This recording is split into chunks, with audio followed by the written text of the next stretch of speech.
Hello. আসসালামু আলাইকুম everyone, welcome you all to today's class. আজকে একটা মিক্সড ডিসকাশন হবে অসফি এবং আইও এর উপর। আজকে আমাদের সাথে আছেন professor Mohammad Mahbubul Islam Majumdar sir, professor and head of Central Medical College Comilla. যারা নতুন জয়েন করেছেন তাদের জন্য আমি একটু ক্লাসের নিয়মটা বলে দিব। সবাই নিজেকে আনমিউট করে রাখবেন এবং ভিডিও অফ করে রাখবেন। স্যার যদি ইন্টারাকশনের জন্য কাউকে ডাকেন, আপনারা হ্যান্ড রেজ অপশনে যাবেন। আমরা একে একে সবাইকে সুযোগ দেওয়ার চেষ্টা করব। আপনাদের কোনো কোয়েরি থাকলে অথবা কোয়েশ্চেন থাকলে চ্যাট বক্সে লিখতে পারেন, লাস্টে যেটা ডিসকাসও করা যাবে। So without any further delay sir please শুরু করেন। স্ক্রিন শেয়ার হচ্ছে তো তুলে। আসসালামু আলাইকুম, সবাইকে অনেক শুভেচ্ছা। আজকের এই সময়টুকু আমরা কাটাবো next 1 hour with some of the discussions about OSPE and IOE. আসলে দুইটা ফরম্যাটে আমরা কোনো জিনিস আমরা কিন্তু দুই ফরম্যাটে দিতে পারি। Same thing can be given in the form of OSPE এবং some of the cases can be given as IUE. দুই ফরম্যাটে দেওয়া যেতে পারে। তাহলে আমরা কিছু কিছু ছোট্ট জিনিস আলোচনা করব। First one is very much simple. First one, you see this is one of the instrument. The questions are এই মার্কিংটা অমিট করলেও চলবে। এই মার্কিংটা IUE তে গেলে 10 হয়ে যাবে। এখানে হয়তো এটার হয়তো বেশি আছে, কিন্তু it will be increased if it is IUE. Identify the instrument which is very simple for this instrument. We are very much habituated with this instrument from the very beginning of our medical life. In the 5th year also we have got these things.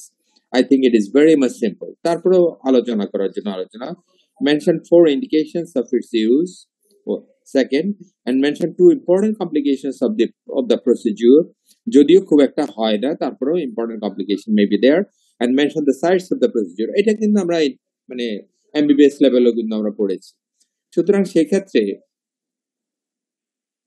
যে answer গুলো হবে that is also very much simple. কি answer হতে পারে যে it is bone marrow aspiration needle, এবং যেটা part আছে এটা already we are very much known about it, trocar, cannula, guard and aspiration needle. আচ্ছা, the four indications যে কোনো ভাবে বলা যায়। in case of acute leukemia usually we go for the bone marrow study, এবং bone marrow থেকে যদি আমরা একটা bone marrow study করতে পারি, even bone marrow can be sent for the myeloma panel, other cytogenetic study, it is very good. So we go for multiple myeloma, all acute leukemias, and also the CML in the blast crisis. এটা লেখলো কিন্তু যে ভুল হয়ে যাবে তা না, কিন্তু in case of blast crisis or acceleration phase, we go for the bone marrow aspiration. Third is myelofibrosis, which is very much important for the diagnosis. Bone marrow is very much necessary, and another important one is IPP, idiopathic thrombocytopenic purpura. So most important complications are suction pain. এটা আসলে complication হিসেবে আমি খুব একটা ধরতে চাই না, কারণ সাকশন পেইন হবেই। উইদাউট সাকশন, যদি সাকশন পেইন নাই হয় তাহলে বোঝা যাবে যে আমি কোনো ম্যারো আনতে পারি না। So there will be pain and patient should be consulted accordingly, that you will feel some pain whenever I am suctioning the bone marrow from the side. এটা হবেই, একদম হতে বাধ্য। একটুখানি ম্যারো আসলে এটা প্রচুর পেইন হয়। So it is one of the complications. Bleeding or localized hematoma is very much common. If the patient is already thrombocytopenic or having the bleeding diathesis, in that case patient is having localized hematoma, and injury to the underlying structure is not very much common. আরেকটা common জিনিস আমরা কিন্তু দেখছি, I have seen 1 year before that in the infection side there is some sort of infection. যদি কেউ ওটাও লেখে তাহলে it can be, এটাও হয়ে যাবে। আমরা আসলে প্রশ্নের উত্তর 3-4টা ধরে রাখি, যদি 2-3টা দিতে পারে তাহলে it's okay. The infection of the site, and I have seen the patient who has got the bone marrow aspiration from a very sophisticated medical hospital, I should say the corporate hospital, but patient in the sternum developed osteomyelitis, and patient was very much neutropenic, and ultimately patient died with the serious complication with sepsis and ultimately septic shock and death. So it is another complication is sepsis at the puncture site. তো সবসময় হয় না, কেন সবসময় হয় না? Because we take a lot of measures for preventing the sepsis in that area by rubbing with the antiseptic solutions and others. And most important sites are the body of the sternum. যদি কাউকে বলতে বলা হয় তাহলে যদি প্রথম বলে যে second and third piece of the sternum, that should be very good answer, I should say second and third piece of the sternum. এখন অনেকে মনে করে কি সেকেন্ড এবং থার্ড পিস থেকে নিতে গেলে যেহেতু ছোট জায়গা এখান থেকে আমরা হয়তো নিতে পারি না, but that is the most important site. এর কারণ হলো ওইটার উপরে যে কর্টেক্সটা আছে ওইটা কিন্তু খুব একটা থাকে না, that is very much thick, এবং ওখানে আন্দাজ করে যদি মিডল পর্যন্ত দেওয়া যায় এবং এটি it's a very good result for bone marrow aspiration. So the first choice is second and third piece of the sternum. Second is manubrium sterni. Posterior crest is the fourth choice. And tibia and in the children it is not our concern. তারপরেও কিন্তু পরীক্ষাতে লিখতে হবে। এবং rarely the spinous force of the lumber vertebra, এটা rarely বলা হচ্ছে এই জন্য যে এটা বাইরে থেকে যত মোটাই মনে হোক, আমাদের বোনস যখন আমরা পড়েছি তখন আমরা দেখেছি যে যত মোটাই মনে হোক ওটা কিন্তু আসলে পেনিট্রেট করার সময় কিন্তু এদিক থেকে সেদিক চলে যায়, এবং that is not the very optimum side and very good side for bone marrow aspiration. So এই জিনিসটার অ্যান্সার হবে এগুলো। তো এর ভিতরে আমি একটু দ্বিমত পোষণ করলাম যে body of the sternum is the best site, second and third piece of the sternum, এবং তৃতীয়টা বলতে হবে manubrium sterni, থার্ডটা বলতে হবে posterior leg crest, এবং তারপরে আর যদি বলি আমরা in case of adult the lumbar fossa of the vertebra. অ্যাডাল্টে কিন্তু টিবিয়াতে করা যাবে না because there is no marrow in the tibia or fibula, সুতরাং এটা করা যাবে। সো এই জিনিসটাই আমরা যদি অস্থিতে দেই তাহলে সেটা কিন্তু একই রকম ভাবে আসবে, এবং যদি আমরা যদি আইইউতে দেই আইইউতে তো কিন্তু একই উত্তর হবে, কিন্তু সেটা হবে বিভিন্ন কথাবার্তা ওখানে আসে। আমরা সবাই জানি যে আইইউতে ইন্টারেক্ট করা যায়, interactive session.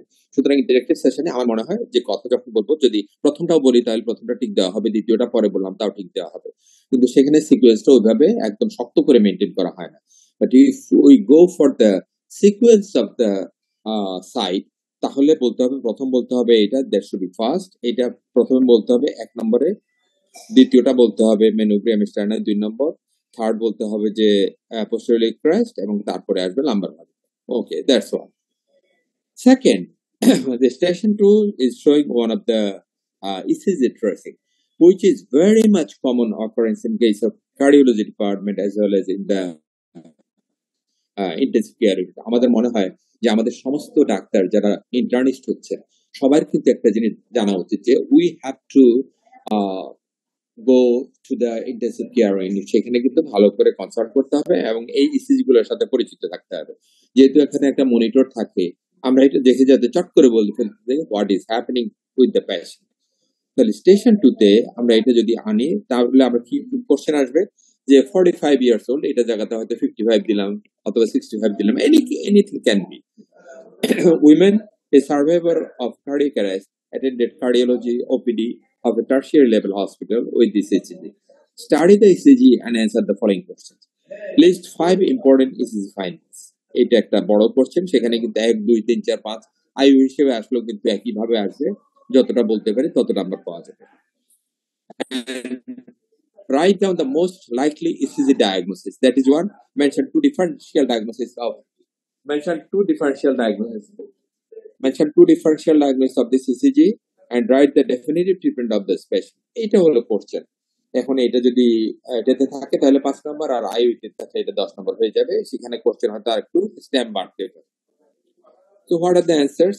The heart rate is about 160 minutes approximately. It is the ventricular rate. Heart রেটটা আমরা বলতে পারবো না কারণ হার্ট রেট কিন্তু আরো অনেক কম হবে। আচ্ছা, rhythm is irregular. Variable morphology of the QRS complex. All the QRS complexes are concordant and absence of PR. That is very much important. তাহলে 2-3টা ইম্পর্টেন্ট কথা হলো হার্ট রেটের ক্ষেত্রে আমরা যদি বলি যে ventricular rate, that is also ventricular rate যদি আমরা বলি that is also good, that is also correct. এবং তারপরে atrial fibrillation with white complex tachycardia, এটা আমরা কমনলি পাই বলে আমরা এই কথাটা বলতেছি, complex tachycardia, white complex tachycardia।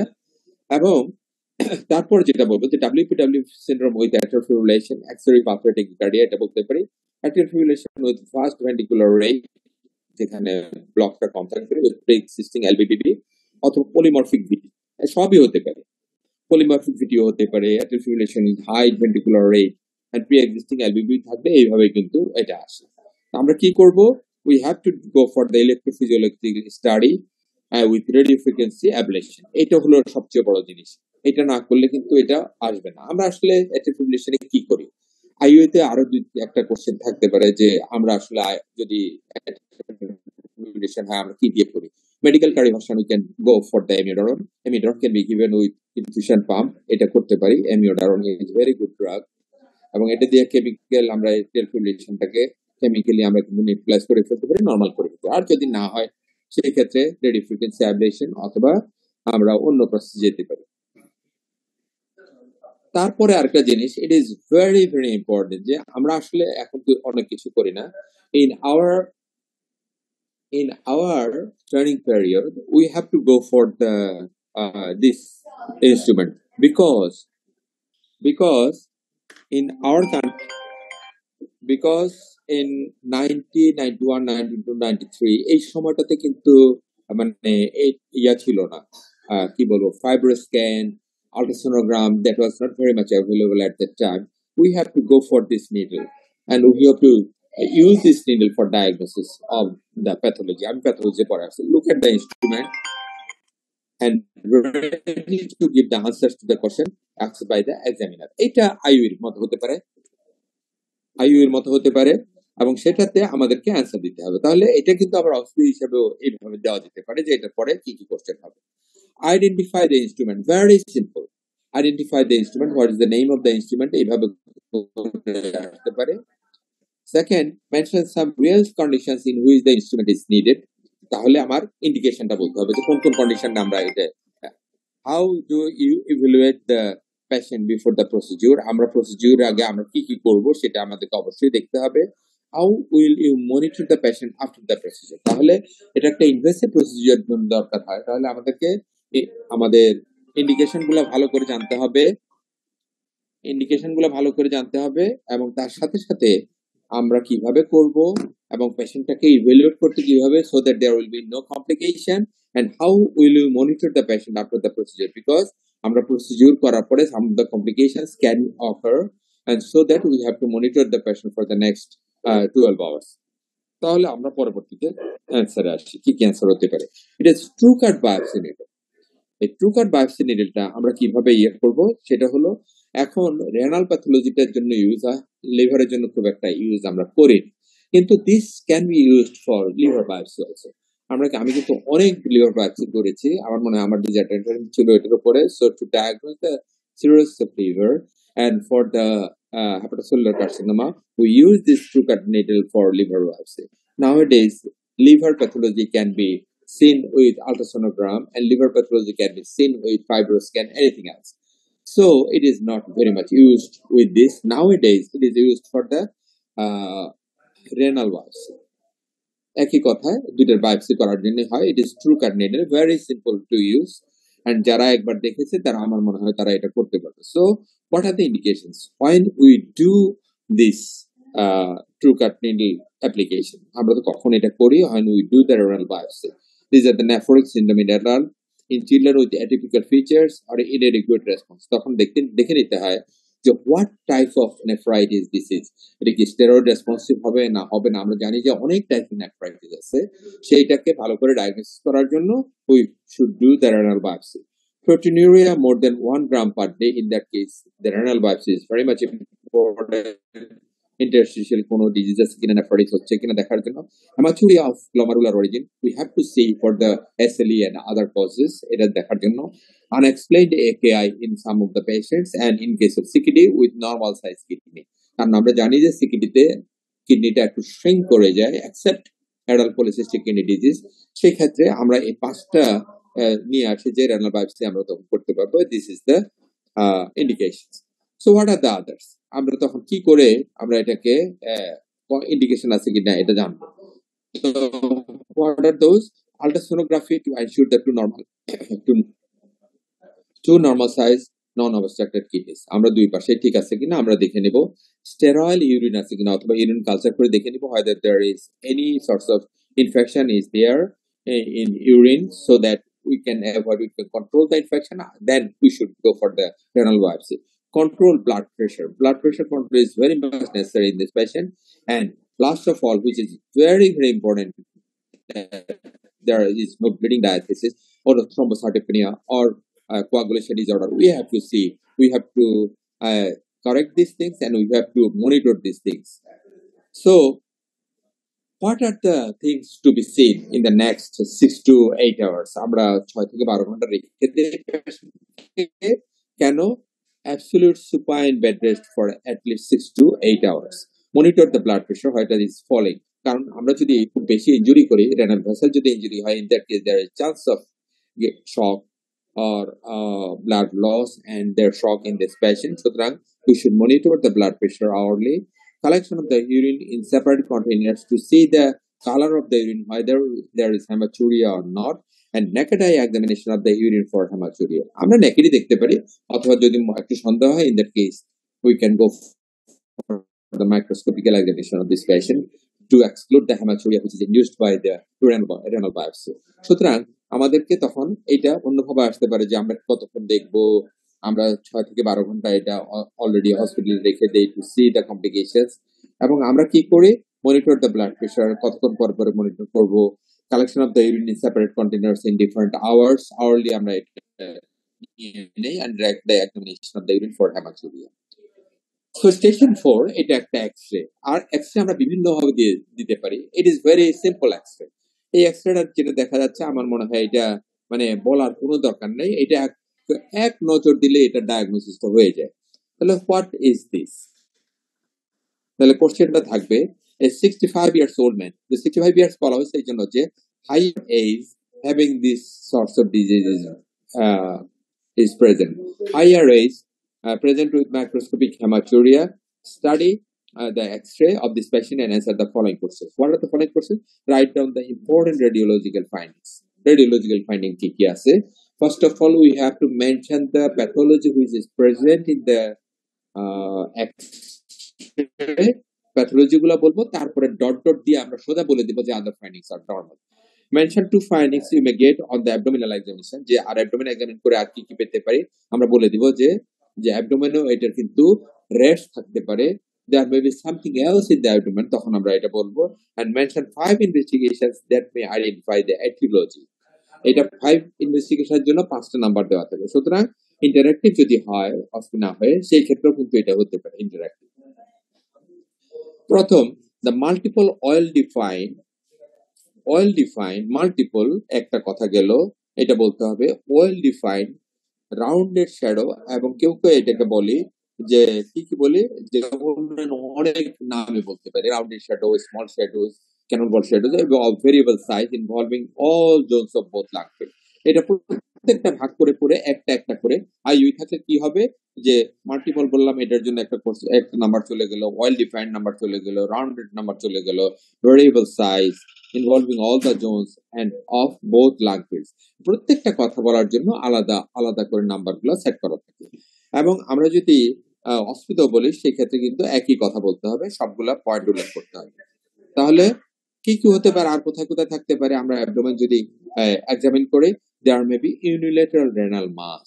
যদি থাকে তাহলে আমরা চিন্তা করতে পারবো from the renal carcinoma, it is diffused or it is metastasized in the lung এটা carcinoma আছে। Asymmetric hard nodule and loss of median sulcus, এটা আমরা পেতে পারি in case of DI, তার মানে colonic carcinoma অথবা rectal carcinoma থেকে আসতে পারে। আরেকটা জিনিস হতে পারে যেটা আমি খুব একটা উল্লেখ করিনি, সেটা হলো যে ওটাতে যেটা থাকতে পারতো, লিভারও তো মেটাস্টাসিস হতে পারতো, there might be metastasis in the liver, so there may be, যদি আমরা বলে ফেলি আইইউতে কিন্তু এটা একটা ছোট্ট হতে পারে যে there may be hepatomegaly, that may be irregular nodular hepatomegaly may be there. It is one of the signs that it is metastasized from any other primary site. Primary site টা colony হতে পারে, there may be এটাতে হতে পারে, যদি female থাকতো সেটা uterine carcinoma থেকে হতে পারে, ওভারিয়ান কার্সিনোমা থেকে হতে পারে, সার্ভাইকাল কার্সিনোমা থেকে হতে পারে। So a lot of possibilities are there. সুতরাং সেই ক্ষেত্রে আমাদের যেটা করতে হবে সেটা হলো আমরা এটা করলাম। এরপরে আমরা আর কি দেখবো সেক্ষেত্রে দেখার জন্য আর যেটা দেখবো ইউরিনারি করবো যে কিডনিতে কোনো প্রোটিনুরিয়া আর হেমাচুরিয়া আছে কিনা। Abdominal ultrasound is very important, and CT abdomen also transrectal ultrasonography in different situations. It is depending upon the site, যে যদি মনে করে যে আল্ট্রাসোনোগ্রামে ডিপেন্ডিং এই সাইটে হচ্ছে, ইন দ্যাট কেস আমরা যেটা করবো সেটা হলো ট্রান্সরেক্টাল আল্ট্রাসোনোগ্রাম করতে পারি, অ্যাবডোমিনাল আল্ট্রাসোনোগ্রাম এবং সিটি অ্যাবডোমেনটা আমরা যেটা করতে পারি। সরি জাভেদ। তারপরে আমরা সিরাম পিএসএ করবো কখন? If there is prostatic carcinoma, and prostate biopsy is very much simple, and renal biopsy in case of renal cell carcinoma. And আমরা যেটা করতে পারি সেটা হলো এই সমস্ত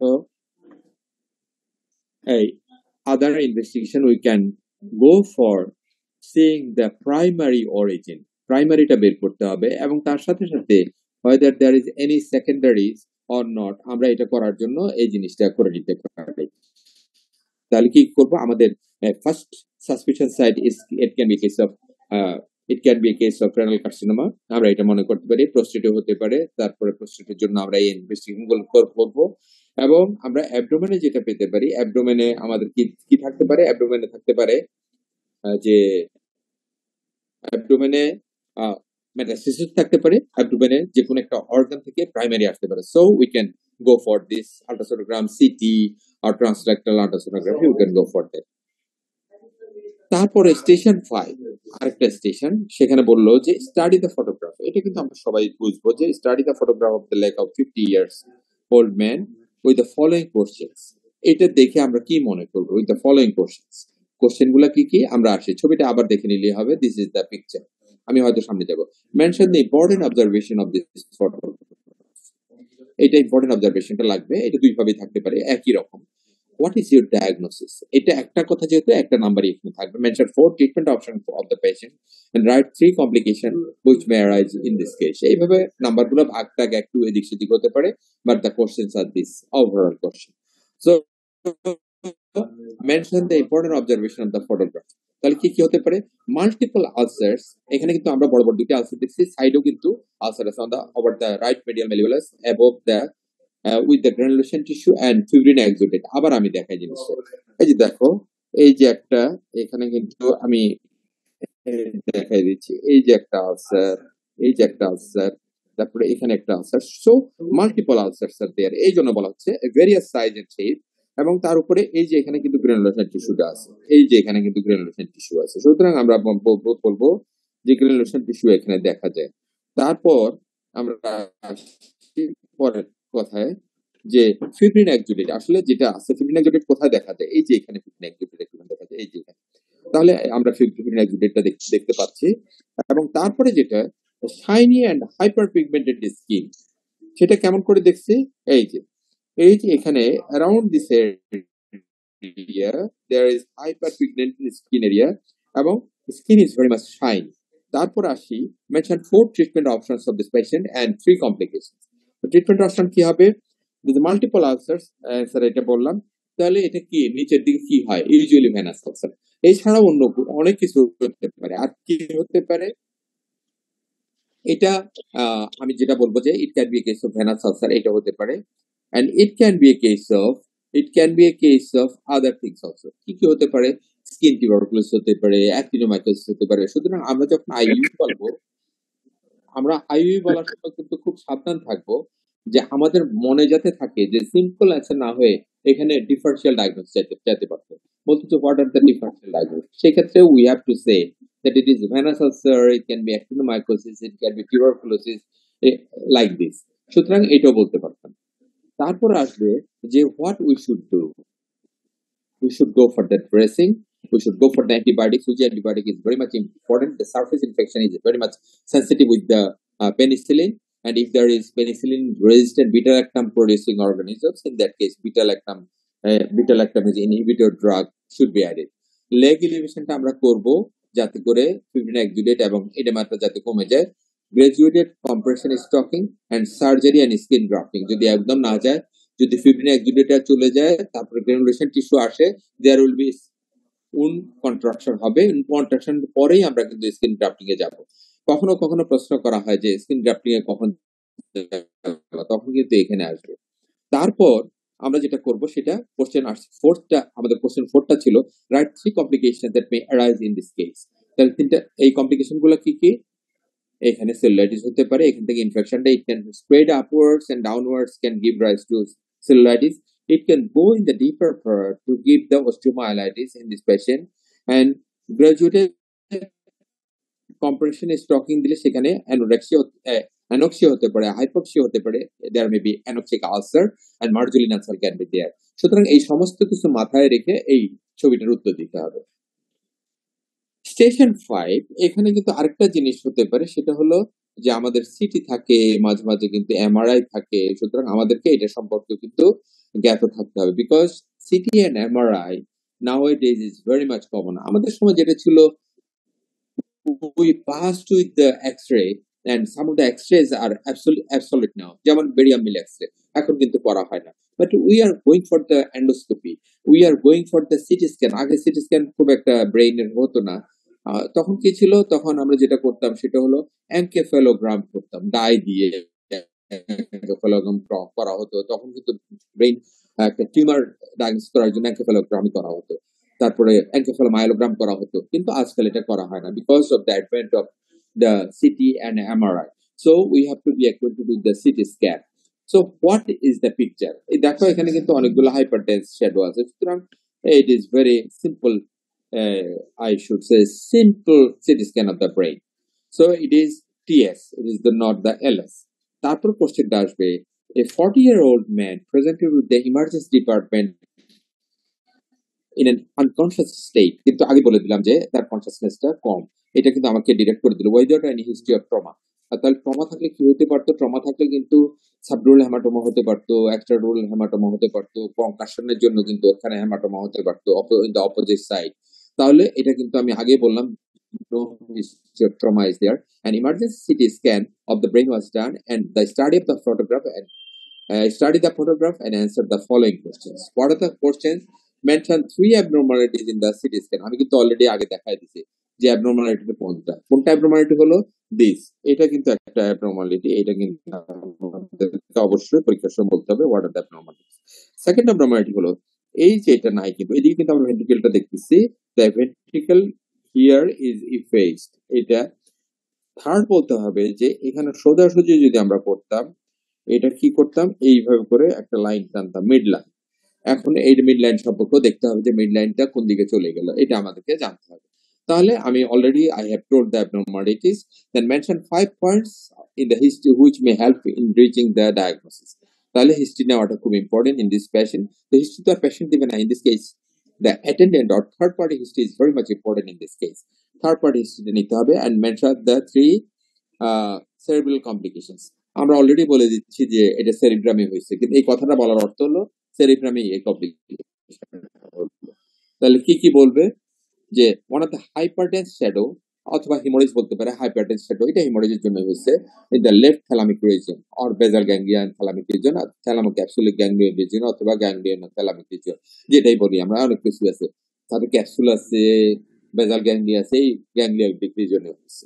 তারপর বলবো যে হাইপারটেন্স শ্যাডো অথবা ব্লাড অথবা haemorrhage in the ventricles, ventricle চলে গেছে একটু, there is midline shift already I have told, একটু দাগ দিয়ে বলেও দিলাম midline shift হয়ে গেছে। 5 মিলিমিটারের উপরে যদি শিফট হয় that is very much significant। এখানে কতটুকু শিফট আছে আমরা দেখি, কেমন এখানে দেখা যায় যে এটা শিফট কিন্তু অনেক বেশি, কিন্তু এই যে এখানে শিফট হয়ে অলরেডি কিন্তু মিড ব্রেইনটা নাই, এখানে কিন্তু অনেকটুকু চলে আসে। So shifting is very very high, so it is significant shifting is there. এবং তারপরে আমরা বলবো যে effacement of the left ventricle, already I have told, এই জিনিসগুলো বলে ফেলতে হবে যে ভেন্ট্রিকেল লেফট ভেন্ট্রিকেলটা দেখাই যায় না, তার মানে it is effaced with the hemorrhage and the compression of this hemorrhage already face the left ventricle on the on that side। তারপরে বলা হচ্ছে যে 3টা কমপ্লিকেশন বলো, হিস্ট্রি বলো। তো হিস্ট্রি কি কি নিব আমরা?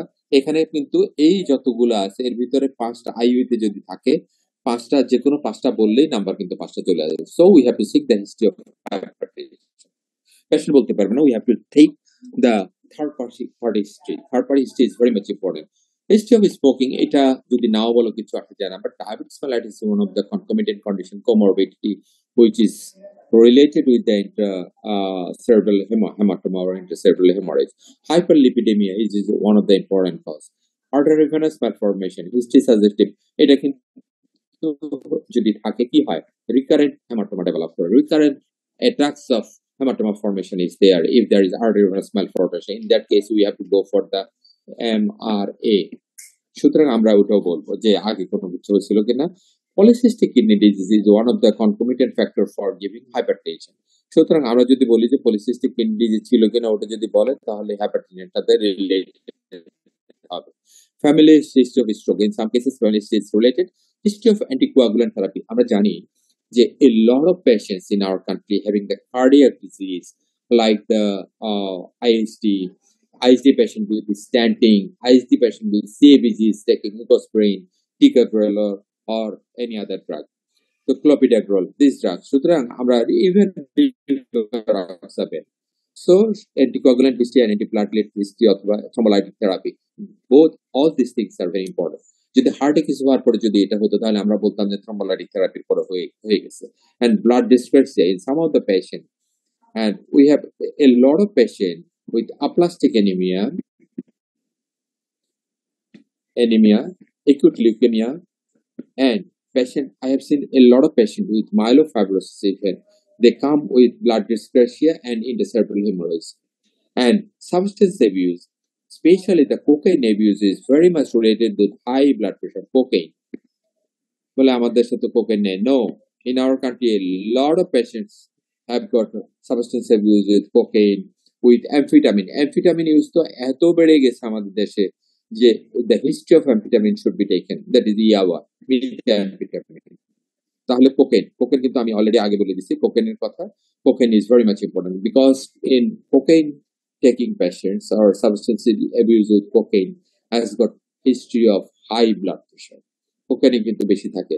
এবং in case of LSD also, LSD is not available, but some patient in our country also is taking LSD. So these are the drugs, these are the history we have to take. সুতরাং যেগুলো very important সেটা আমাদেরকে একটা মনে রাখতে হবে, that is history of hypertension, diabetes mellitus, hyperlipidemia and history of the anticoagulant therapy. এই যে 4-5টা জিনিস এগুলোকে কিন্তু আমাদের একদম অবশ্যই নিতে হবে। যদি খুব আর্লি এজ হয়, in that case substance abuse with cocaine, LSD and amphetamine is very very important. তারপর বলা হচ্ছে যে what are the complications that can arise with this hemorrhage, that there may be obstructive hydrocephalus. যদি mid ব্রেইনে যদি এটার rash থেকে যায়, in that case there may be obstructive hydrocephalus because it will compress upon the third ventricle. অথবা একুইডাক্টে যদি mid ব্রেইনে হয় অথবা মেডালাতে হয় তাহলে একুইডাক্টে বন্ধ করে দিবে, there will be obstructive hydrocephalus. If there is raised intracranial pressure, in that case there may be herniation of the brain. যে এই যে সেরিব্রামে হলো এটাও কিন্তু টেন্টোরিয়াম সেরিবেলি দিয়ে কিন্তু হার্নিয়েশন হতে পারে। and the herniation of the temporal lobe of the patient in the midbrain can give rise to the respiratory symptom, respiratory arrest, also cardiac arrest. So it is very much important that herniation of the patient can occur. And the common complication is seizure. যদি আমরা সিজারটাকে আগেও ধরে নিই, that will be right, because in case of ischemic stroke, the chance of epilepsy or seizure disorder is 4%, but in case of hemorrhagic complication, the chance of seizure attack is 17%, 16 to 17. In various study, around 17% is the seizure rate. সুতরাং আমরা বলবো এটা বলে দিতে পারি। তারপর station 2 to 9, এটা আসলে স্টেশন 6 হবে, আসলে নাম্বারগুলো ওইভাবে করা হয়। So it is another ECG. What are the abnormalities? এটা কিন্তু খুব মানে এটা খুব ইম্পর্টেন্ট বলবো। আর এটা আমি আরেকটা জিনিস বলবো যে it is one of the common ECG. Common ECG এই জন্যই, দেখো ইসিজিটা এত সুন্দর যে what are the abnormalities, what is your diagnosis, important 3 important cause and 2 important outcome of this stressing. কি কি হতে পারে দেখো, this is very much simple. Simple কেন বললাম? সিম্পল এই জন্যই যে this is the POF, this is the normal QRS, and this is the TOF. So this wave is not followed by the normal POF, and one normal, one abnormal, one normal, one abnormal, one normal, one abnormal. This is the compensating cause is there. So আমরা এতক্ষণে আমরা বুঝে গেছি যে what will be the ECG tracing and it is very very simple. এবং তারপরে কি হচ্ছে যে আমাদের ডায়াগনোসিস কি তাও একদম খুব সিম্পল হয়ে গেল এটার জন্য এবং three important causes of such tracing. তাহলে আমরা আসি there is the ectopic beat or ventricular bigeminy কারণ একটার পরে একটা আসছে so it is ventricular bigeminy। বাইজেমিনি কেন বললাম যে একটা normal one normal one one normal one abnormal so it is ventricular bigeminy. তো পরীক্ষাতে বাইজেমিনি হতে থাকতে পারে, ট্রাইজেমিনি থাকতে পারে, কোয়াড্রিজেমিনি থাকতে পারে। সুতরাং একটা হবে বাইজেমিনি একটার পরে একটা, ওয়ান নরমাল অ্যানাদার অ্যাবনর্মাল, তারপর দুইটা নরমাল একটা অ্যাবনর্মাল যদি থাকে পরীক্ষাতে এটাও থাকতে পারে তাহলে এটা ট্রাইজেমিনি হলো। আর যদি দুইটা এই তিনটা থাকলো তারপর একটা আসলো এটা কোয়াড্রিজেমিনি হতে পারে। তাহলে তারপরের কোশ্চেনটা ছিল যে হোয়াট ইজ ইউর ডায়াগনোসিস। আমরা বলবো যে ভেন্ট্রিকুলার প্রিমেচিউর কন্ট্রাকশন অথবা ভিপিবি। ভিপিসিও বলতে পারি, ভেন্ট্রিকুলার প্রিমেচিউর বিটও বলতে পারি, দুইটাই সব কিছু করা হয়। তো what are the important causes? আজকাল আমরা ডিওক্সিন খুব একটা ইউজ করি না, but previously it was the common cause for causing the ventricular tachycardia or ventricular premature beat, digoxin toxicity. আজকাল কিন্তু খুব একটা ইউজ হয় না, ডিওক্সিন ইউজ হয় খুব কম। আগে ইন 80s 90s 70s যদি মাইট্রাল স্টেনোসিস যদি ডায়াগনোসিস করতে না পারতো অথবা মাইট্রাল রিগার্জিটেশন যদি ডায়াগনোসিস না করতে পারতো উইথ অ্যাট্রাল ফিব্রিলেশন তাহলে পরীক্ষা পাস করা অসম্ভব ছিল। কিন্তু nowadays it is very very uncommon to get mitral stenosis and mitral regurgitation because the elderly generation is passing away. এখন আমাদের নতুনদের যেটা আছে it is early diagnosis of complication of mitral stenosis and mitral regurgitation is very very rare. mitral regurgitation কিছু কিছু elderly এজে পাওয়া যায় যাদের এপিক্যাল ইনফাকশন হয় অথবা যদি কোনো অ্যাপেক্সে যদি ইনফাকশন হয়, এপিক্যাল ইনফাক্ট হয়, সেক্ষেত্রে there is degeneration of the papillary muscles and also chordae tendineae. সেক্ষেত্রে we usually get the MR, আমরা তখন মাইট্রাল রিগার্জিটেশন পেয়ে যাই। তাহলে সেক্ষেত্রে বললো যে ইম্পর্টেন্ট কজ দ্য ডিওক্সিন টক্সিসিটি। এখন যদি আমরা বলি যে এই জিনিসগুলো myocarditis, it is very much common viral myocarditis হতে পারে, it is very common to have myocarditis অথবা toxin induced myocarditis, drug induced myocarditis is very much common. Cardiomyopathy কি জন্য কার্ডিওমায়োপ্যাথি হতে পারে? নরমাল এটা ভাইরাল কার্ডিওমায়োপ্যাথি হতে পারে, ইসকেমিক হতে পারে, it can be due to thyrotoxic myopathy, in case of vitamin B1 deficiency it can be cardiomyopathy also. সুতরাং আরেকটা যেটা হতে পারে আফটার acute enterocolitis এটা হতে পারে, and some of the electrolyte imbalance is also there. It is hyperkalemia or hyperkalemia maybe related to this bigemia. So the important outcome কি হতে পারে, এটার পরে কি হবে, তারপর কি হবে?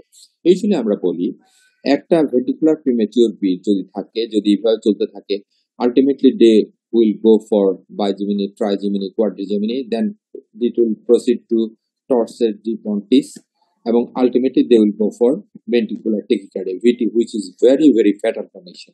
সুতরাং VT হতে পারে।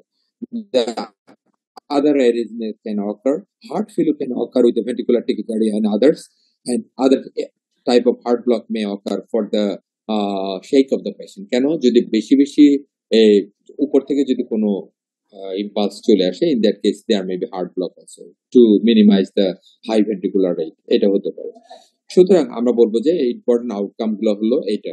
So arrhythmia is very much common and heart failure is very much common and very much important. তখন হয়তো যদি আমরা আইউই বলি তখন হয়তো দুই একটা ড্রাগের নাম বলতে পারে, দুই একটা ড্রাগের কথা বলতে পারে। In that case we should utter the name of amiodarone and other drugs also. আমরা বিটা ব্লকার, সেমিডারন, that are the drug of choice in this of this. যদি রিফ্রাক্টিভ থাকে সেই ক্ষেত্রে অন্য কথা। আরেকটা স্টেশন আমরা আলোচনা করি, that is also about the chest X-ray. তো চেস্ট এক্স-রেতে এইটাতে আমার মনে হয় সবাই খুব স্বাচ্ছন্দ্য অনুভব করবো যে মেনশন দ্য রেডিওলজিক্যাল ফাইন্ডিংস। দেখেন এই যে radiological finding, this are the radiological findings, this is also the radiological findings. So mention three important differential diagnosis, এখানে সরাসরি differential diagnosis and what the investigations will go do for this patient, এটা হলো question. তো what are the radiological findings in this case? The radiology findings of the cannonball appearance and non-homogeneous opacity, দুইটাই এখানে কিন্তু এটা cannon ball, এটা cannon ball, এটা একটা ক্যানন বল, এখানে কিন্তু এই যে এটা একটা ক্যানন বল, এইটা একটা ক্যানন বল, তো এইভাবে করে সবগুলা কংগ্লোমারেট করে যেতে পারে, তখন মনে হতে পারে যে এটা একটা নিউমোনিয়ার মতো অবস্থা। কিন্তু আমরা দেখি পরেরটাতে কি বলবো, নন হোমোজেনাস অপাসিটি, এই কথাটাও আমরা বলে দেবো। তো important diagnosis what are those, যে এটা যদি এইভাবে করে ডায়াগনোসিস না করে, এটা এমনও তো হতে পারতো যে এটা পুরোপুরি বোঝা যায় না, it can be a case of consolidation, এটা এইভাবে হতে পারতো, এটা লোয়ার লোবে কনসলিডেশন, ইট ইজ কমন। সুতরাং আমরা দুইটা ডায়াগনোসিস বলবো, যে differential diagnosis of the consolidation, tuberculosis, bronchogenic carcinoma. It may be primary, it may be secondary. কারণ primary হলো খুব rare. That may be in case of lung abscess. এটা দেখে কিন্তু lung abscess এর মতো মনে হয়। কেন মনে হয়? There is one of the fluid marking. এই মার্কিংটার জন্য এখানে আমরা মনে হবে যে এটা lung abscess হতে পারে। দুটো lung abscess হতে পারে, it may be it's possible. And bronchiectasis. These are the differential diagnosis. আর তিনটার ভিতরে যে কোনো একটা। তাহলে যদি বলি, প্রথমে আমরা কোনটা বলবো? প্রথমে আমরা বলবো কনসলিডেশন, দ্বিতীয়টা বলবো bronchogenic carcinoma, TB. This are the common. এবং তারপরে যেটা আসছে আসলে ডিডির খাতিরে আসছে, কিন্তু এটা না বললেও চলবে। So what are the investigation we should do? One is CT guided FNSC, which will give the cytological diagnosis about the consolidation as well as for the bronchogenic carcinoma, and PET scan. যদি multiple আমরা সন্দেহ করি যে multiple cannon ball opacity আছে, in that case PET scan is very much necessary. যদি PET scan করি তাহলে we can see the metastasis in any other areas. আর কোন এরিয়া থাকতে পারে, এটা তো বোনে থাকতে পারে, there may be metastasis in the liver, there may be metastasis in the other organs. So PET scan is the other thing which can give rise to the conclusion that there is metastasis in the other regions also. সুতরাং আর investigation যদি করতে হয়, সেই ক্ষেত্রে আমরা যেটা করব, that is the PET scan of this patient. সুতরাং আমরা এই ইনভেস্টিগেশন করব, we should give the differential diagnosis. যদি তিনটা differential diagnosis বলে, প্রথম আসবে কনসলিডেশন, bronchogenic carcinoma, tuberculosis, তারপরে ইনভেস্টিগেশন, তারপরটা যদি হয় তারপরে ইয়ে করবো। স্টেশন এগুলো আসলে ঠিক নেই, ওভাবে করে ইয়ে করা আছে। তাহলে এখানে বলা হচ্ছে যে a boy was who was taken to emergency department with the history of snake bite 2 hours back. আসলে বেশি বলা হলো, বেশি 2 ঘন্টা বললো কেন? যে আসলে স্নেক ভেনোমাইজেশন এর সাইন সিম্পটম একটু সময় লেগে যায়, সাথে সাথে কিন্তু ভেনোমাইজেশন আসে না। এখন ভেনোমাইজেশনের সাইন যে স্নেক ভেনম এবং সাথে সাথে মানুষ মরে যাওয়া, এটা বাংলা সিনেমা অথবা হিন্দি সিনেমায় দেখা যেতে পারে, but it is not the reality. একটা স্নেক বাইট হওয়ার পরে এটা ভেনোমাইজেশনের সাইন সিম্পটম আসে, it will take time. So it is hours together লেগে যেতে পারে ভেনোমাইজেশন সাইন আসতে। The picture was taken by one of his relative confirming that the boy was bitten by it. এই যে দেখেন ছবিটা দেখা যাচ্ছে, এখন ছবিটা দিয়ে কি বোঝা যায়? Give the pictorial diagnosis. Pictorial diagnosis মানে আপনি সাপ চিনেন কিনা, এই কথাটা হলো প্রথম। সাপটা কিরকম দেখেন, দুই দিকে ফ্যাং আছে এবং এটা দেখা যায়, এবং আমাদের দেশের কমন সাপ এটা। আর একটা জিনিস, এটা হলো তাহলে তারপরে আমি আসতেছি যে কি কি দেখে আমরা সাপ দেখে যায় চেনা, মুখ দেখে সাপ চেনা যায়, এবং টেইল দেখে। তারপর বলা হচ্ছে যে give the pictorial diagnosis, mention the clinical features of bitten by it, and outline the management of this. Management is very much important. আমরা যদি সাপের স্নেক ভেনোমাইজেশনের যদি আমরা যদি স্নেক ভেনমের চিকিৎসা না জানি, তাহলে আমাদের মতো দেশে থাকা যাবে না, even in the western countries also. আমাদেরকে এটা জানতেই হবে। তাহলে এখন আমরা সাপের ডায়াগনোসিসটা করি, কি করবো? প্লিজ আর নায়া যে উচ্চারণ এখানে হয় না, নায়া অর কোবরা। এখন আমরা সাপ বিষাক্ত সাপ কেমন করে বুঝবো? আসলে বিষাক্ত সাপ চেনা যায় মুখ দেখে, এবং উইথ দ্য ফেস, মুখ দেখে যায় চেনা, এবং টেইল দেখে যায় চেনা। কি দেখে মুখ দেখে কি চেনা যাবে? মুখ, the face is usually triangular, এটা কিন্তু ভালো করে দেখা যাচ্ছে না। এই ফনা থাকে শুধুমাত্র বিষাক্ত আমার দেশের গোখরা সাপের অথবা নায়া থাকে। সেকেন্ড হলো দেয়ার উইল বি ফ্যাং, দুইটা বড় বড় দাঁত থাকবে, 2 ফ্যাংস এটা থাকবে, এবং তার সাথে এদের চোখটা কিন্তু ওভাল হয় না, এবং যাদের বিষধর সাপের চোখ হয় সাধারণত ইলেকট্রিক্যাল, এরকম ইলেকট্রিক্যাল হয়, একটা কনভেক্স লেন্সের মতো হয়, ইলেকট্রিক্যাল থাকে। মুখ দেখে এটা চেনা যাবে। এবং তার সাথে সাথে পিছনের দিকে যে স্নেক যে গ্ল্যান্ড থাকে, এই গ্ল্যান্ডটা একটু বড় থাকার জন্য, specially in case of cobra and Russell viper, এটা ট্রায়াঙ্গুলার থাকে, পিছনের জায়গাটা কিরকম থাকে, একটু একটু এই জায়গাটা হলো স্নেক ভেনমের গ্ল্যান্ডটা থাকে এখানে। তাহলে এটা চেনা যাবে। চোখটা দেখতে হবে, এটা গোল গোল ডাগর ডাগর চোখ হলে মনে করতে হবে ইট ইজ নন ভেনোমাস, এবং যদি ইলিপ্টিক্যাল চোখ থাকে তাহলে মনে করতে হবে ইট ইজ ভেনোমাস। এটা তারপর ফ্যাং দেখবো, মুখটা দেখবো, দেখলাম, তারপরে এইটা যদি দেখা যায় যে এটাতে দুইটা প্লেট থাকে, সিঙ্গেল প্লেট থাকে, তাহলে ডাবল প্লেট থাকে, তাহলে মনে করবো যে ইট ইজ ভেনোমাস। তারপর পেশেন্টের clinical features vary. Clinical feature আসলে আমরা যেটা সহজ ভাবে এটা বলে দিই, আসলে সব পেশেন্ট কিন্তু একইভাবে আসে না। এই জন্য আমরা সিন্ড্রোমিক অ্যাপ্রোচ নিই। সিন্ড্রোমিক অ্যাপ্রোচ মানে সিন্ড্রোম নিয়ে আসে। সিন্ড্রোমিক অ্যাপ্রোচ তার মানে প্রত্যেক সাপের বিষ কিন্তু not purely neurological, not purely haematological, not purely myotoxic. প্রত্যেকটা সাপের বেশি প্রিডমিনেন্টলি নিউরোটক্সিক হতে পারে, প্রিডমিনেন্টলি মায়োটক্সিক হতে পারে, প্রিডমিনেন্টলি হেমাটোটক্সিক হতে পারে। So the sign symptoms usually overlap. তাহলে নিউরোলজিক্যাল যদি পয়জন হয়, in that case there will be drooping of the eyelids, এটাকে আমরা বলছি ptosis, and there will be weakness of the neck muscles of the person. The neck muscle যদি হয়, in that case there will be broken neck sign, মাথাটা আর গলার উপর রাখতে পারে না, সুতরাং পেশেন্টের মাথাটা একটু ঝুলে থাকে, and there will be dribbling of the saliva, কারণ পেশেন্ট গিলতে পারে না, যার জন্য স্যালাইভেশন হতে থাকে। এই স্যালাইভেশন হয় না ঠিক, সেখানে যেটা হয় সেটা হলো আসলে ড্রিবলিং অফ দ্য স্যালাইভা, যে স্যালাইভাটা আমাদের প্রতিনিয়তই হচ্ছে, এটা পেশেন্ট কিন্তু সোয়ালো করতে পারে না। So there will be salivation. So what are the other signs? যদি মায়োটক্সিক হয় সেক্ষেত্রে যেটা হয়, যেখানে কামড় দিল এবং মাসলগুলোতে there will be bleeding within the muscle and there will be rhabdomyolysis. In that case the যদি লিম্বে, লোয়ার লিম্বে ইউজুয়ালি কামড় দেয়, তাহলে লোয়ার লিম্বটা কি হবে, এক্সপান্ড করে যাবে, ফুলে যাবে, এটা ফুলে যায়, and there will be blister formations also. যদি পায়ে ফুলে, পায়ে তিনটা কম্পার্টমেন্ট আছে, in that case the compartmental syndrome may occur, and যদি hematological sign হয়, in that case there may be bleeding from the biting side, ওটা হতে পারে। এটা বললেও কিন্তু ঠিক হবে, যে যেহেতু নায়া নায়া বলছি সেক্ষেত্রে কিন্তু এই নিউরোলজিক্যাল সাইনটা এখানে দেখানো হচ্ছে, এটা ক্লিনিক্যাল ফিচার হিসেবে দেখানো হয়েছে। এটা না করে যদি আমি একটা মুখ, যদি তিন কোনা মুখের আরেকটা সাপ দিতাম, তাহলে সেখানে বলতে হতো যে এটা রাসেল ভাইপার হতে পারে। তো রাসেল ভাইপারের স্নেক কিন্তু নিউরোলজিক্যাল খুব একটা বেশি না, মিক্সড হতে পারে। এটা হেমাটোলজিক্যাল প্লাস টক্সিক এবং তার সাথে নিউরোলজিক্যাল তিনটাই সাইন নিয়ে আসতে পারে। যদি মায়োটক্সিক হয় সেক্ষেত্রে যেটা হবে সেটা হলো মাসলগুলো থেকে ব্লিস্টার হতে পারে। সেই blister can be anywhere else, usually on the bitten limb ব্লিস্টারটা খুব বেশি পাওয়া যায়। There may be blackening of the limbs, এটা হতে পারে। আর যদি ব্লিডিং ডায়াথিসিস চলে আসে, in that case bleeding from the nose, bleeding from the gum, এটা হতে পারে। So treatment is assurance of the patient. পেশেন্টকে বলতে হবে যে আপনি ভালো হয়ে যাবেন, এসুরেন্স দিতে হবে, নইলে যেটা হবে এটা মানুষ প্যানিক হয়ে থাকে। সুতরাং এই প্যানিক মানুষ এবং আত্মীয় স্বজনকে এসুরেন্স দিতে হবে। এসুরেন্স না হলে কিন্তু পেশেন্টের পার্টি মানবে না। সুতরাং মাঝে মাঝে বলে যে আপনি এখানে চিকিৎসা করতে পারেন, অবশ্যই you can treat it, because in the normally upazila health complex also there is anti snake venom is available. দেওয়ার সাথে সাথে একটা দিয়ে এটা টার্সিয়ারি লেভেলে আমরা পার করে দেব। নট লাইক দ্যাট যে আমরা যারা ইন্টার্নিস্ট হচ্ছি, আমরা যারা পেরিফেরিতে পোস্টিং হবে তারা একদম কিছুই করতে পারবো না, আমরা সবই করতে পারবো ইনশাল্লাহ।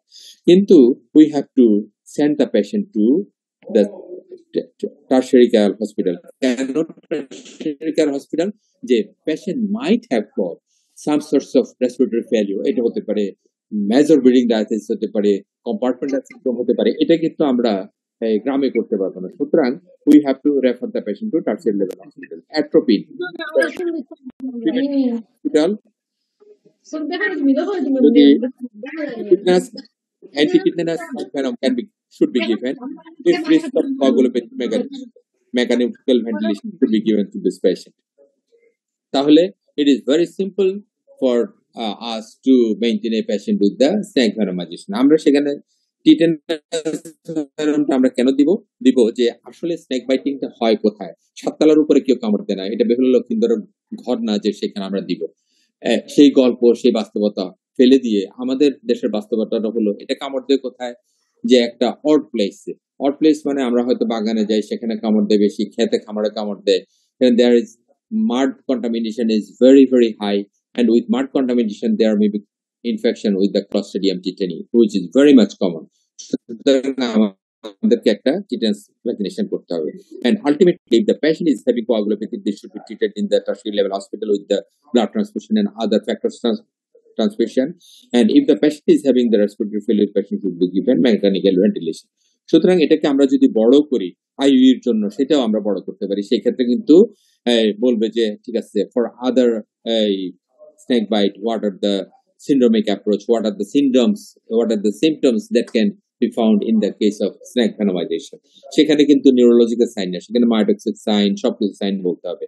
আমাদের মতো দেশগুলোতে আমরা কিন্তু যেই অ্যান্টিসেক ভেনম ইউজ করি সেটা হলো পলিভ্যালেন্ট। পলিভ্যালেন্ট আমাদের দেশে পলিভ্যালেন্ট জন্য ইউজ করে দুইটা কথা, আমাদের দেশে পলিভ্যালেন্টটাই পাওয়া যায়, সমস্ত ইয়েতে পলিভ্যালেন্ট পাওয়া যায়। পলিভ্যালেন্ট মিনস এটা ভাইপার, তারপরে কোবরা, সবকিছুর এগেইনস্টে কিন্তু এফেক্টিভ। পলিভ্যালেন্ট আমাদের দেশে পাওয়া যায়, আমাদের দেশে সিঙ্গেল ভেনমের এটা ইউজ করা হয় না। আর আমাদের দেশের মানুষ এমন যে এখন কিন্তু একটু সচেতনতা আসছে। আগে যেটা হতো যে সাপে কামড় দিলে একটা দৌড় দিত, আসলে কিন্তু সাপের বিষ snake venom is absorbed to the lymphatics. সুতরাং এই লিম্ফ্যাটিক অ্যাবজর্পশনটা যখন দৌড় দেবে, যদি লোয়ার লিম্বে কামায়, ততক্ষণে কিন্তু অ্যাবজর্পশন হয়ে যায়। So it is very much important to have got immobilisation. কিন্তু আমি কিন্তু ট্রিটমেন্ট এটা লিখি নেই, ইমোবিলাইজেশন অফ দ্য পেশেন্ট, এগুলো কিন্তু important. So tight bandage should not be given. ওঝারা যা করে সেটা যাতে না করে, পেশেন্টকে যাতে বলা যায় যে ওঝার কাছে ট্রিটমেন্ট নিতে যাবেন না। Don't use the oil, ghee, তারপরে cow dung and stones that is very much available with the ozas, that should not be used. Patient should be treated with according to the merit of the patient. কোন ধরনের snake venom আসলে আছে কিনা, আমরা কি করতে পারবো, supportive treatment is also necessary. আচ্ছা, তারপরে আমরা শেষের দিকে চলে আসছি, সেটা হলো mention the significant radiological findings এই পেশেন্টে, তারপরে mention the 3 important clinical findings and mention principles of the management plan. Principles মানে পুরা না, শুধু principal. The multiple opacities in the L5 and T12 vertebra. দেখেন এই যে এখানে এই যে দেখা যাচ্ছে, এই যে L5 and T12 vertebra, এখানে মাল্টিপল অপাসিটি, বিড লাইক অপাসিটি গুলো দেখা যাচ্ছে। তারপরে বলা হচ্ছে পেশেন্টের ক্লিনিক্যাল ফিচার্স কি থাকবে। আসলে এটা আসছে কি জন্য, এটা আসছে প্যানক্রিয়াটিক ক্যালকুলার জন্য। প্যানক্রিয়াটিক ক্যালকুলার যে প্যানক্রিয়াটিক ডাকটা কিরকম, এই যে প্যানক্রিয়াটিক ডাকটা কিন্তু আমরা যে ছবিটা ধরি, এটা বাঁকা প্যানক্রিয়াটিক ডাক। সুতরাং এখানে যদি স্টোন হয় তাহলে আমরা কি করব, পেশেন্ট আসতে পারে with severe upper abdominal pain with the pancreatic pain, vomiting, constipation, indigestion, or if there is infection patient may come with fever. তাহলে এটা নিয়ে আসতে পারে। তাহলে আমরা কি করব, conservative treatment as acute pancreatitis. Pancreatitis patient কিন্তু কিভাবে আসে, যদি আইইউ হতো তাহলে বলতাম যে প্যানক্রিয়াটাইটিস পেইন কিভাবে কমানো যাবে। In that case we have two আটার দ্য নেম অফ ফেন্টানাইল। এখন it is the drug of choice, fentanyl. Fentanyl along with one of the anti-emetic drug, this is a drug of choice to reduce the pain in this patient. তারপরে আমরা কি করব, if there is infection, patient is having, usually 50% of the patient is having infection, সেই ক্ষেত্রে we have to give antibiotic, the meropenem or any other carbapenems are the drug of choice. And if there is vomiting, we have to give the antiemetic to the patient. And for the patient with acute pain, patient should should not be given any feeding. আমরা তখন করি না, আমরা বলি আসলে permissive under feeding করতে। Permissive under, এই permission কে দিল, এটা আমাদের এথিক্স, যে we have given the permission, এটাকে বলা হয় পারমিসিভ আন্ডার ফিডিং। পারমিসিভ মানে ডাক্তারের এটা পারমিশন নেওয়া আছে from the ethics. Permissive under feeding, under feeding কেন বলতেছি, আন্ডার ফিডিং বলতেছি একটা কারণে যে usually we can't give the full calorie to the patient. একটা মানুষের ক্যালোরি কতটুকু লাগে, শুয়ে থাকলে একদম কিছু যদি না থাকে 25 kilo calorie per KG body weight. তাহলে আমরা কি ডেক্সট্রোজ দিয়ে পারবো? আসলে ডেক্সট্রোজ দিলে আমরা সারাদিনে কতটুকু ডেক্সট্রোজ দিতে পারবো? আমরা যদি 5% ডেক্সব্রাইট অথবা কিছু দেই, 2 লিটার অথবা 8 লিটার দিলে আমরা 100 গ্রাম অথবা 100 গ্রাম পর্যন্ত we can give the dextrose. It will give 400 to 500 kilocalories. But patient, a 50 kg patient needs 1250 kilocalories. সুতরাং আমরা এটাকে আন্ডারফিডিং করতেছি। In that case, patient should have the permissive underfeeding for 1 to 2 days. Conservative treatment করতে হবে, and ultimately patient should go for the ERCP. যদি তখন patient ভালো, acute stage patient should not go for ERCP. যদি আমরা মনে করি যে patient is having the one shadow like this, in that case ERCP is very much necessary. ERCP করে কি করব, দুটেই, one is diagnosis, second is the removal of the pancreatic calculi. দুটোই করে ফেলতে পারবো। আমি মনে করি যে আমাদের অনেক সময় হয়ে গেছে। I have taken already 1 hour. আমার মনে হয় এত ভালো লাগবে না। লাস্ট কোশ্চেনটা করি। A patient with the history of type 2 diabetes mellitus present with the emergency department with the complaints of excessive thirst. এই আগে বলে দিলাম excessive thirst হয় কোথায়? দুইটা কারণে। একটা হলো যদি hyperosmolar stage থাকে অথবা ketoacidosis থাকে, দুটো হতে পারে frequent urination, weakness and confusion in the first few days. Upon examination, the patient appeared dehydrated. Laboratory test revealed the high blood glucose 600 milligram. 600 বলছে আর কি। এখন এটা কত থাকতে পারে? 40 millimole থাকতে পারে, 50 millimole থাকতে পারে, anything can be. Usually আমরা বলি যে 20 millimole উপরে উঠলে patient is very much prone to develop the hyperosmolar state, 20 millimole উপরে। And what is your diagnosis? একটা কথা। Second হলো elevated osmolarity and ketones in the urine. Ketone in the urine বললে তো একদম সোজাসুজি কথা। আর যদি কিটোন যদি না বলি, এটা যদি একদম বন্ধ করে দিই, তাহলে আমরা বলবো হাইপারসমোলার স্টেট হতে পারে। আর ইউরিন যদি মেনশন না করি, তখন বলবো যে আমরা দুটোই হতে পারে, ইট ক্যান বি ডায়াবেটিক কিটোসিডোসিস। তখন আমরা যদি ইন্টারেক্টিভ হয়, সেক্ষেত্রে আমরা বলবো যে both the possibilities are there. If the ketone body is present, that is diabetic ketoacidosis. যদি না হয়, it will be hyperosmolar hyperglycemic state. Enumerate the rationality of your diagnosis. Rationality কি? প্রথমটা হলো type 2 diabetes mellitus with dehydration, blood glucose সুতরাং আমরা বলবো হাইপারসমোলার diabetic কিটোসিডোসিস। এখন যদি আমরা বলি যে ইনভারিড the rationality of it diagnosis, আমরা বলবো যে আমরা পেশেন্টের আর্টেরিয়াল ব্লাড গ্লুকোজ করে দেখছি এবং সিরাম ইলেক্ট্রোলাইট এগুলো করব। এন্ড ম্যানেজমেন্ট প্রোটোকলটা কি বলছে? প্রোটোকলটা হলো রিহাইড্রেশন। আমরা যেটা করি সেটা হলো প্রথম আধা ঘন্টায় দেই, তারপরে 1 ঘন্টায়। What is the protocol? I think it is very much known to all of our attending that we know the protocol of the dehydration. আমরা ডিহাইড্রেশন কিভাবে করবো এটা একদম মুখস্থ, এটা বলার দরকার নেই।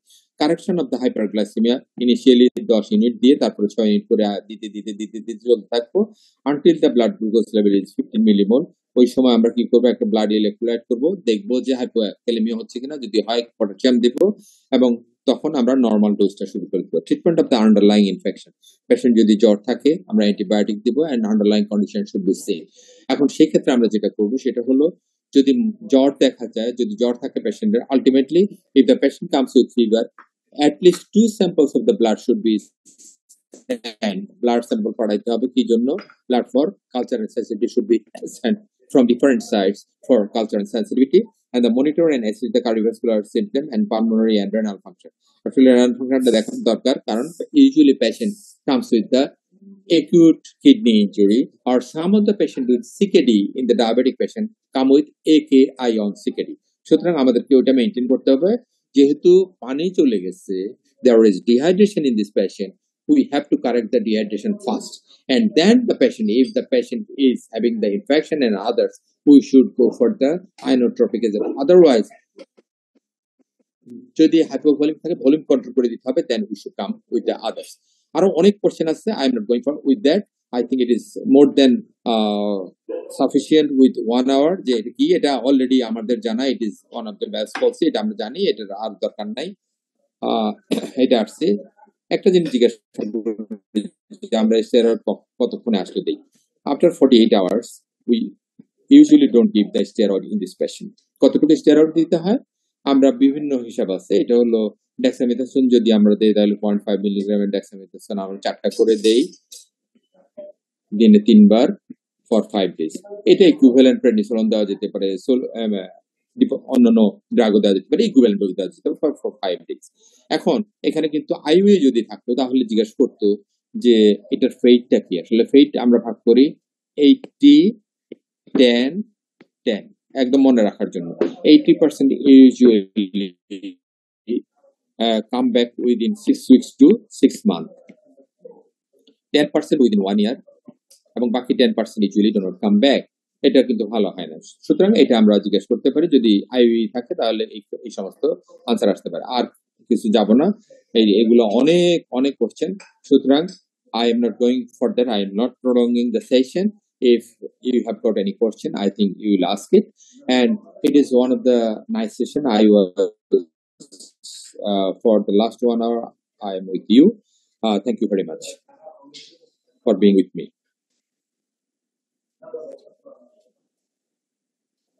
Dr. Tulli.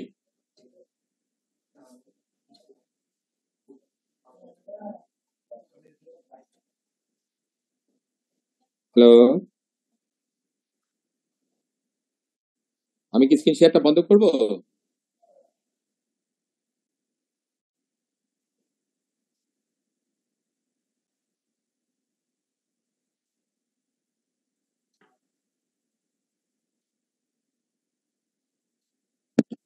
কারো কোনো করেন?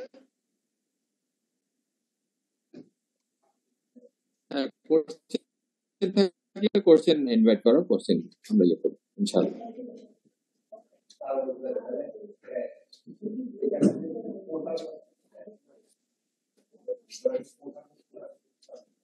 কারো কোনো কোয়েশ্চেন নাই? হ্যাঁ, বলো। কোশ্চেন ছিল স্যার, স্নেক বাইটের পেশেন্ট যেগুলো স্যার বাইট দিয়ে নিয়ে আসে আমাদের হসপিটালে, হ্যাঁ, ওই বাইট গুলোকে আমরা স্যার সাথে সাথে ওগুলা কি রিমুভ করে ফেলবো নাকি স্যার ওয়েট করবো স্যার? বাইট রিমুভ করব? কোনটা বাইট রিমুভ করব? কেন বাইট তো তুমি রিমুভ করতে, মানে এই যে বন্ধনী দিয়ে যেটা আসলে ব্যাপারটা আমাদের এখানে এত জোরে বাঁধ দেয়, এই বাঁধনটা যদি পেশেন্ট যদি মরে যায় তাহলে বলবে যে বাঁধন খোলাতে মরে গেছে। আসলে গ্রামে কিন্তু এটা সবচেয়ে বড় সমস্যা। আমাদের প্রচুর এসে বলে যে হ্যাঁ বাঁধ খুলে দিছে এই জন্য খারাপ হয়ে গেছে। আসলে না, এরা এত টাইট করে বাঁধ দেয় যে এটা আবার অনেক সময় বাঁধ দেয় যে মনে করো ফোর আর্ম অথবা লেগে বাঁধ দেয়। এটা দিয়ে কি হবে? মধ্যখানে তো দুইটা বোনের মধ্যখানে তো already there is the venous circulation, এটা বন্ধ হয় না আসলে। যদি সিঙ্গেল বোনের উপরে বাদ দিয়ে থাকেন, if there is science of anoxia, hypoxia, অথবা দেখা যায় যে ওখানে ব্লাড সাপ্লাই বন্ধ করে দিচ্ছে, তাহলে ধীরে ধীরে পেশেন্টদেরকে বলে কাউন্সেলিং করে ধীরে ধীরে খুলে ফেলা উচিত। Because if you do not remove these bindings, in that case bandage or anything else, in that case there will be anoxia of the affected hand. সেই ক্ষেত্রে দেখা যায় যে অনেককে আমরা একদম অ্যাম্পুটেশন করার মতো অবস্থা চলে যায়। সেই ক্ষেত্রে ধীরে ধীরে ধীরে ধীরে বন্ধ করে ফেলতে হবে। আর আমরা যেভাবে বাদ দিই, আসলে বাদ দেওয়ার নিয়মটা আমাদের দেশে অনেকেই জানে না।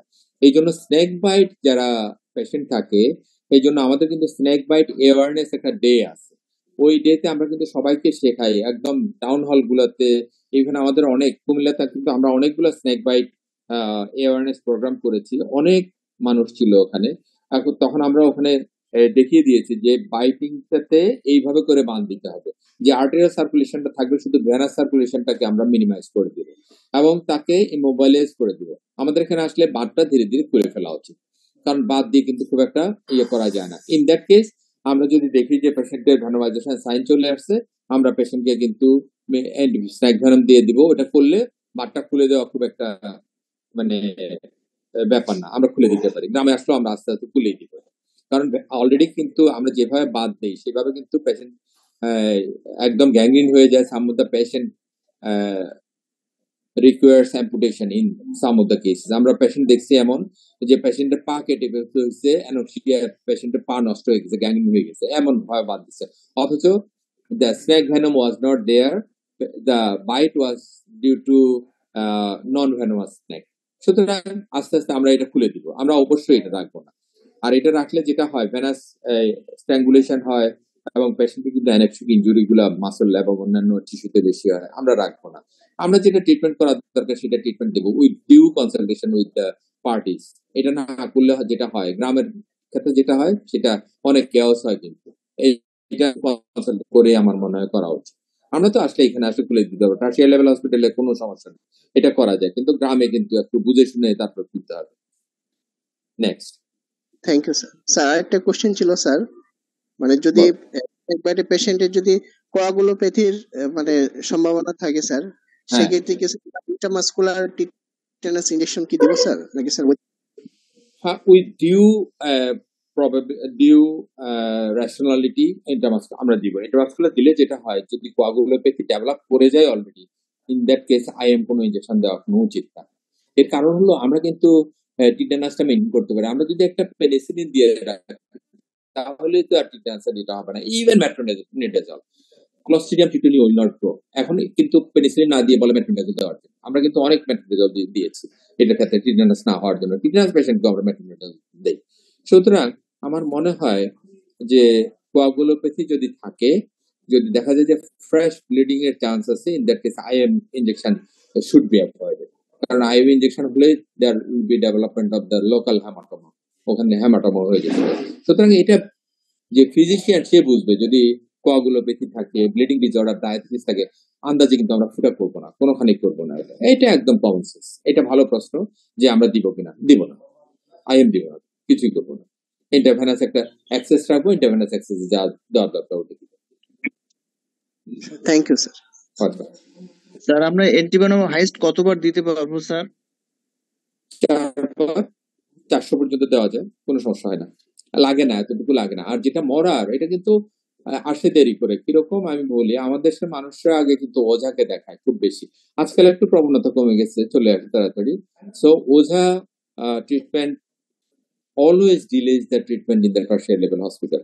ওটা যদি হয় তাহলে সেক্ষেত্রে একবার না হলে আমরা আধা ঘন্টা থেকে 1 ঘন্টা দেরি করে, যদি সাইন সিমটম আবার চলে আসে আবার দিতে পারে, যদি না হয় তাহলে আবার দিলাম।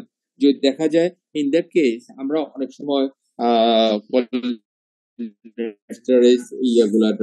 যেমন পাইরোডিস্টিক ওই সমস্ত ড্রাগ পর্যন্ত ইউজ করতে পারি, যাতে করে মাসল গুলাকে একটু সতেজ রাখা যায় এবং স্টিমুলেট করা যায়, করতে পারি। এবং আমার মনে হয় উপজেলা হেলথ কমপ্লেক্স গুলোতে 1 ডোজ অথবা 2 ডোজ থাকে, খুব একটা বেশি থাকে না। এবং তারপরে আরেকটা জিনিস দেখা উচিত উপজেলাতে, সেটা হলো উপজেলাগুলোতে অনেক সময় ইউজ হয় না, আনইউজড কিন্তু স্নেক ভেনম থাকে, দ্যাট ইজ ডেট এক্সপায়ার্ড থাকে। ওই ডেটটা ভালো করে দেখে শুনে দেওয়া উচিত।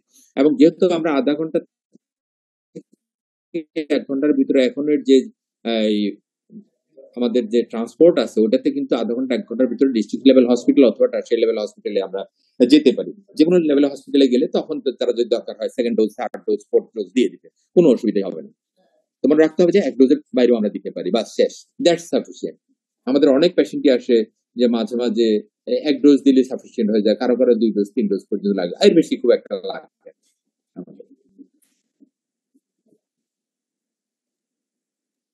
স্যার চ্যাট বক্সে একটা কোয়েশ্চেন ছিল যে ভেনম স্নেক বাইট ট্রিটমেন্টে প্রাজোসিনের রোল কি স্যার? যদি খুব হাইপোটেনসিভ যদি না থাকে তাহলে উপরে কোটের খুব একটা রোল নেই, জাস্ট এটার জন্য লেখা, আসলে খুব একটা রোল নেই, আমরা দেই না। Any more question or query? Question থাকলে আনমিউট করে কথা বলেন।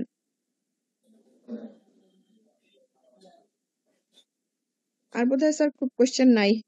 Okay, if no question, thank you very much for listening this session. আমি মনে করি যে আমরা সবাই আসলে অনেক কিছুই জানি, আমরা কিন্তু নিজেরা চর্চা করে এটা ঠিক করতে হবে। আমার মনে হয় দুইজন মিলে যদি আমরা যদি একটু ডিসকাস করতে পারি, 2-3 মিলে ডিসকাশন করলে অল অসপি এন্ড আইওই, আমার মনে হয় it is very very easy to pass this 2 stations in the single ডেতে এই দুটো জিনিস হয়। সুতরাং আমরা যদি দুইজনে মিলে যদি আমরা যদি ডিসকাশন করতে পারি তাহলে আমার মনে হয় it will be very much fruitful, এবং সবগুলো কোশ্চেনই পাওয়া যায়, এবং অনেক কোশ্চেন আমরা হয়তো একটু ব্যর্থ হতে পারি, এটা সেটা হয়তো একটু চেঞ্জ হতে পারে, otherwise the questions are same. আর যদি আমরা ভালো করে এক্সারসাইজ গুলো দেখে নিই তাহলে আমার মনে হয় সবই কমন পড়ে যায়, আমার মনে অসুবিধা হবে না। So thank you very much for listening this session. Thank you sir. Welcome. Thank you sir. Most welcome.